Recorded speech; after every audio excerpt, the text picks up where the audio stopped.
Bonjour, c'est Mario Labrec. Je suis de retour après, je vous dirais, pas mal de temps. Je pense que ça fait quelque chose comme si c'est pas plus que 2 mois que j'ai pas fait de podcast, malheureusement. Euh, la vie m'a amené à faire d'autres choses pendant ce temps-là. On a dû réaménager notre bureau, on a dû réaménager, bon, tous les espaces, exemple studio, ce que vous voyez présentement, la vidéo et d'enregistrer le podcast, ben c'est un nouvel pas emplacement, mais un nouveau mode de studio. J'ai encore mon ancien qui est toujours valide aussi, mais j'ai aménagé autre chose pour être capable de travailler d'une autre façon en même temps que je fais mon travail de courtier immobilier. De temps en temps, à partir de maintenant, je vais reprendre le rythme des podcasts aussi. Et je vais probablement ajouter un petit autre chose au podcast, c'est que je veux amener des invités. Donc, ça va s'en venir. On va commencer à faire cette partie-là bientôt. On va commencer à faire des petites entrevues, des entretiens ou juste un placotage entre personnes parfois qui n'auront pas la même opinion, mais parfois qui vont partager la même opinion aussi. C'était juste un petit podcast que je voulais faire pour vous ramener, pour dire que je suis de retour, que je vais recommencer à produire un peu de contenu. J'avais pas arrêté au contenu vidéo au niveau du courtier immobilier parce que, bon, j'ai eu plein de choses là, qui ont changé au niveau courtage immobilier, l'équipe et tout ça. Donc, on a fait des réaménagements de bureaux, on a fait plein de modifications à notre façon de travailler. Et toujours dans le but d'être meilleur et encore plus présent dans le marché. Il s'en est passé, entre autres, il y a eu les élections. Je vais vous parler un peu de n'importe quoi, mais je ne vous parlerai pas longtemps aujourd'hui, comme je dis. C'est vraiment juste un petit mot pour vous dire que je n'étais pas disparu officiellement. J'étais juste en processus de changement de plein de choses au niveau du courtage immobilier et au niveau des studios de podcasts, puis à penser de nouvelles façons également aussi de travailler au niveau des podcasts. Donc, il y a eu les élections. M. Legault est rentré, on va dire très fort, mais en même temps, il y a quand même un gros pourcentage de personnes, je pense que c'est quelque chose comme 60% de personnes qui ont voté pas, qui n'ont pas voté pour M. Legault, qui n'ont pas voté pour la CAQ. Donc, est-ce qu'on peut appeler ça entrée, une entrée forte? Ben, je pense que c'est peut-être pas nécessairement le cas dans ma façon de penser, bien sûr. C'est toujours mon opinion que je donne. Oui, il est rentré avec genre 92 députés, je me souviens bien. Oui, ça peut paraître fort, mais en même temps, il y a beaucoup, beaucoup, beaucoup de monde qui n'ont pas voté pour la CAQ. Et je trouve dommage que ces gens-là, présentement, ne sont pas vraiment représentés, là.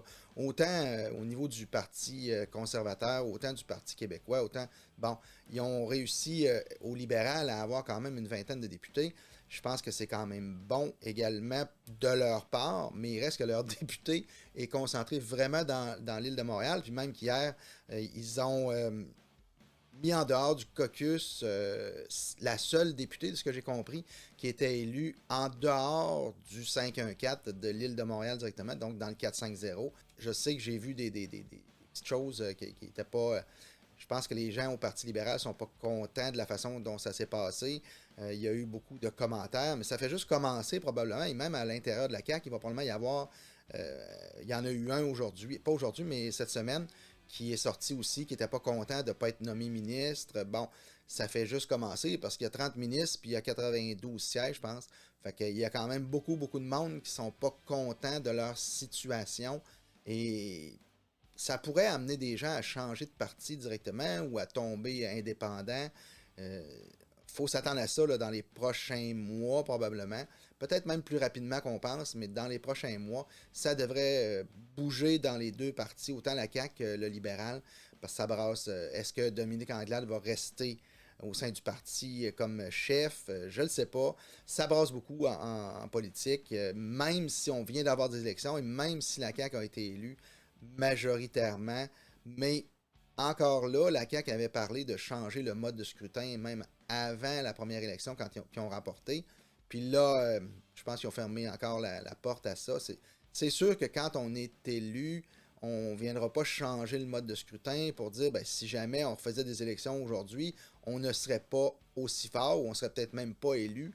Ben, c'est certain qu'au sein du parti, ils sont contre ça, cette réforme-là, puis c'est normal. Puis le prochain qui va prendre le pouvoir va probablement penser la même chose, parce qu'il va être rentré au pouvoir de la même façon, autrement dit, peut-être pas nécessairement, moi je dirais pas légitime, mais peut-être pas aussi légitime que ça devrait l'être. Il y a quand même, je donne le Parti conservateur du Québec, là, qui a quand même eu 500 quelques mille votes. C'est à peu près l'équivalent de ce que le libéral a eu, mais aucun député a été élu. Donc oui, les règles sont là. On les connaissait avant, mais en même temps, je pense qu'il y a peut-être lieu de se poser des questions puis tenter peut-être de ramener des choses à ce niveau-là qui pourraient peut-être donner un, une entrée à des gens qui ont une opinion différente ou qui veulent amener d'autres sujets sur la table. Ben, je pense que ça pourrait aider juste en positif d'avoir d'autres gens qui donnent des idées au Parlement. Il y a eu beaucoup de changements. Bon, les taux d'intérêt qui sont montés dans l'immobilier. Ben, on dit dans l'immobilier, mais en même temps, c'est le taux d'intérêt sur tout qui monte en même temps. C'est pas juste l'immobilier, c'est vraiment de tout. Si on parle d'une auto, le taux d'intérêt monte sur les autos. On parle de carte de crédit, le taux d'intérêt va monter également parce que quand le taux directeur augmente, ben, toute la partie qui est intérêt dans à peu près n'importe quoi va monter. Est-ce que les gens ont bien fait de conserver leur taux variable? Est-ce que les gens n'auront pas bien fait de conserver leur taux variable? Personnellement, je pense que j'ai fait un choix, moi, de geler un taux il y a quelques mois. J'ai pas gelé quand c'était vraiment les débuts, mais je pense que malgré la situation, je pense que j'ai bien fait de geler le taux que j'avais déjà dans mon hypothèque. Donc, les taux d'intérêt augmentent. Est-ce que le marché immobilier va bouger à cause de ça? Personnellement, je pense que non. Ou vraiment pas beaucoup. Est-ce qu'il va y avoir un ralentissement? Peut-être un petit peu, mais en même temps, je pense que ça va juste rééquilibrer les forces parce que présentement, on manque de propriétés à vendre. On n'a pas de maison à vendre. Ah, il y en a. J'ai eu un commentaire sur un TikTok cette semaine. Une madame qui dit: Ah oui, mais c'est parce que les citadins ont acheté toutes les maisons rurales. Oui, je suis d'accord qu'il y a eu peut-être beaucoup de gens qui ont acheté des maisons en milieu rural, mais en même temps, normalement, ils s'en mettaient tout le temps sur le marché. Fait que la roue continuait à tourner. On avait au-dessus de 8000 inscriptions avant la pandémie. Et pendant la pandémie, ces inscriptions-là ont fondu, se sont vendues, mais le nouveau stock, le nouvel inventaire de propriétés à vendre, il n'est pas là. Et c'est là qu'est le problème. Puis selon moi, ben, comme j'ai fait des capsules, comme j'ai fait des petites vidéos là-dessus, selon moi, c'est les personnes âgées qui causent ce problème-là en majorité. Pourquoi? Ben, c'est pas nécessairement de leur faute, puis c'est pas voulu, mais ils ont sûrement peur de s'en aller en CHSLD et en résidence de personnes âgées privées. Euh, on peut les comprendre, qui ont peur de ça. Fait que c'est des gens qui, ça fait qu'ils vont demeurer dans leur propriété, ils vont demeurer dans leur maison plus longtemps. Ils vont éviter de mettre en vente leur maison. Ils vont prolonger leur temps dans leur maison. Fait que ça fait en sorte qu'il y a moins de maisons qui se mettent à vendre. Et la roue est probablement ralentie énormément à cause de ça. T'sais, 8000 inscriptions, on est en bas de 2000, je pense, présentement. C'est vraiment, mais vraiment une énorme différence. Donc, est-ce que le taux d'intérêt va ramener un peu d'inventaire, va ralentir un peu le marché pour qu'il y ait plus d'inventaire sur le marché? Probablement qu'on va commencer à avoir un peu plus d'inventaire. Probablement que les temps de vente vont augmenter un petit peu. Euh, Est-ce que les jeunes qui veulent leur première propriété vont faire le saut, vont s'en aller directement? Plusieurs personnes vont probablement leur dire: Ah non, non, non, attends, ça va changer, le taux d'intérêt est trop cher, ça va baisser, attends, le marché va se rétabiliser. Est-ce que elle va se rétabiliser? C'est pas tout à fait le bon mot. Le marché va se rétablir, donc je sais pas où j'ai pris ça. Le marché va se rétablir. Je suis pas sûr que ça va être ça la solution, parce qu'en fait, Est-ce que c'était le 2% qui n'était pas normal ou si c'est le 5 ou le 6% qui est pas normal? Personnellement, je pense que le 2% et le moins de 2% n'était pas normal. C'est un marché, oui, on l'a eu peut-être trop longtemps, ce taux-là. On en a profité, tant mieux, mais il y en a d'autres qui n'ont pas profité de ce taux-là. À l'inverse, ils ont perdu de l'argent parce que c'est des gens qui ont des liquidités, qui placent de l'argent. On s'entend qu'il y avait 0,25 à peu près comme taux de rendement. Quand ils plaçaient leur argent, ben c'est pas rentable pour eux. Fait que faut voir les deux côtés de la médaille. Le taux d'intérêt, je pense qu'il va rester plus haut que 2%. Je pense que c'est plus la normale. Je me souviens, moi, en 93, l'hypothèque était à 8,75, 8,75 quand j'ai construit la maison. Et on ne s'est pas posé la question, est-ce que c'est cher ou pas cher? C'était le taux du temps, puis c'était ça. On n'a jamais posé la question, comme j'ai dit, est-ce que c'est cher ou pas cher? C'était le taux.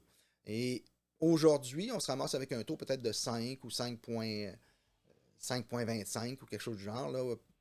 Bon, est-ce qu'on devrait se poser des questions? Ben, c'est sûr que ceux qui ont acheté des maisons, exemple à 800 000, qui étaient déjà presque en difficulté, pas en difficulté, mais qui vivaient bien avec une maison de 800 000, ben, au renouvellement de leur hypothèque, ils vont peut-être y penser deux fois, là, peut-être pour la remettre en vente, peut-être qu'ils vont décider de ne pas la garder. Pourquoi? Ben, ça va leur coûter 1000, 1200, 1500 pièces de plus que ce que ça leur coûtait avant. Est-ce qu'ils ont les moyens de le faire, de la garder? Il y en a que ça va être pire que ça. Il y en a que ça va coûter 2000 de plus par mois. La mensualité était déjà, mettons, de 2000. Ils vont se ramasser à 4000 par mois. Et il y en a qui vont bouger probablement, qui vont mettre leur propriété en vente. Ce marché-là, peut-être de maisons, on va dire, plus dispendieuses, 7, 6, 7, 800, 900 000, va probablement avoir un ralenti pour cette raison-là. Beaucoup moins de gens, le bassin de clients va avoir réduit probablement. Fait que moi, je pense que ce marché-là va peut-être y goûter un petit peu. Est-ce qu'il va tomber de 20% ou de 30%?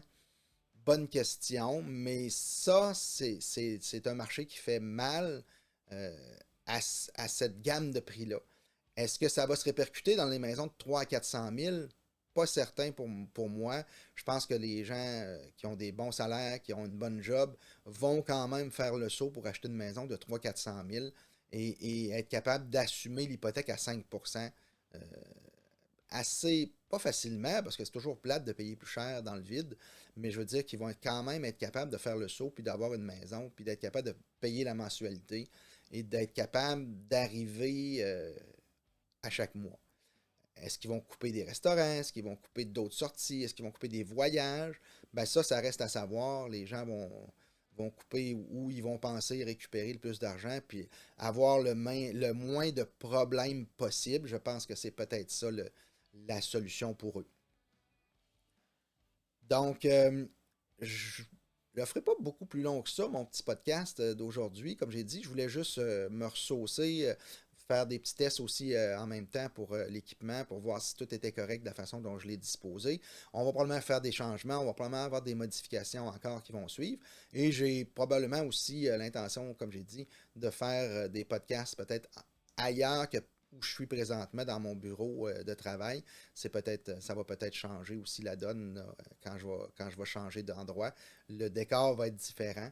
Et laissez-moi savoir si vous avez des sujets que vous aimeriez que je traite, si vous avez des sujets que, je ne sais pas, vous avez des questions au niveau de l'immobilier ou à peu près n'importe quoi, parce que je dois dire que je suis un petit peu n'importe quoi. Je ne suis pas expert dans tout, mais je suis peut-être un gars qui regarde un peu toute l'actualité au fur et à mesure qu'elle se passe.